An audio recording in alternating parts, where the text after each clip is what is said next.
చంపి తినకుండా బతకలేము.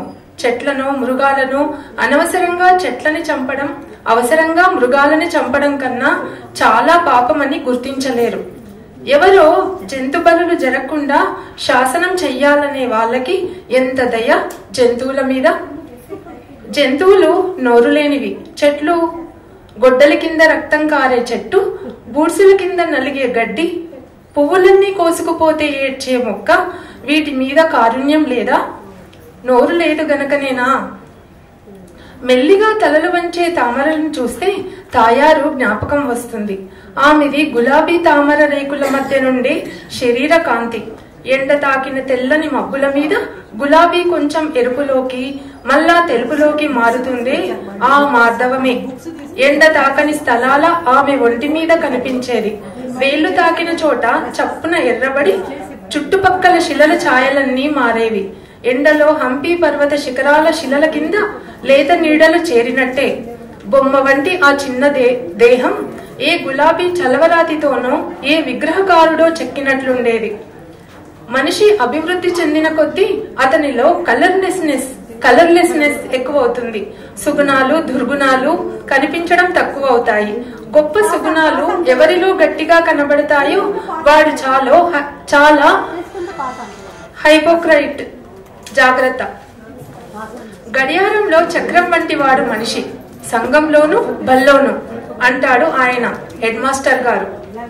నేను గడియారంలో చక్రాన్ని కావడానికి ఒప్పుకోను. అయినప్పటికీ ఈ చక్రం తన ఇష్టం వచ్చినట్టు తిరగదలుచుకుంది అన్నాను. అయితే గడియారం ఎట్లా నడుస్తుంది? బాగానే నడుస్తుంది. తక్కిన చక్రాలకి బుద్ధి ఉంటే సరే. అసలు ఆ గడియారాన్ని చూస్తే నాకేమీ గౌరవం లేదు. దీంట్లో చక్రాలన్నీ తప్పుడు చక్రాలు, మరలు తుప్పు పట్టాయి. ఇది సరైన కాలం చూపడం లేదు. గడియారం చాలా ముసలిదయింది, సరిగ్గా నడవడం లేదు. ఈ తప్పుడు గంటలకి అలవాటై ఇదే సరైన కాలం అంటున్నారు. ఈ గడియారాన్ని చూసుకొని సత్యాన్ని మరచి కాలాన్ని కల్పించే సూర్యుడే తప్పు నడకలో ఉన్నాడని అభిప్రాయపడుతున్నారు. ఒకవేళ ఈ తుప్పు గడియారం ఆగినా నాకేం దిగులులేదు. నేను ఆగిపోతానా? అది దిగులులేదు. కానీ నేను మాత్రం ఇట్లానే తిరుగుతాను. చాతనైనంత వరకు ఇతర చక్రాల్ని నాతో తిప్పుతాను. తిరగవా?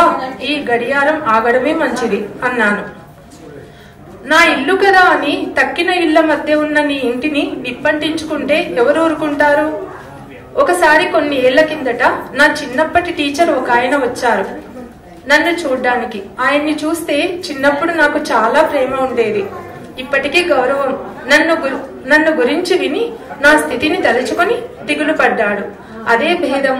మనని నిజంగా ప్రేమిస్తున్న వాళ్ళు మనం అవినీతి పాలవుతున్నామన్నా కష్టాల్లోకి పోతున్నామన్నా దిగులు పడతారు. ఎవరన్నా కోపగించారా?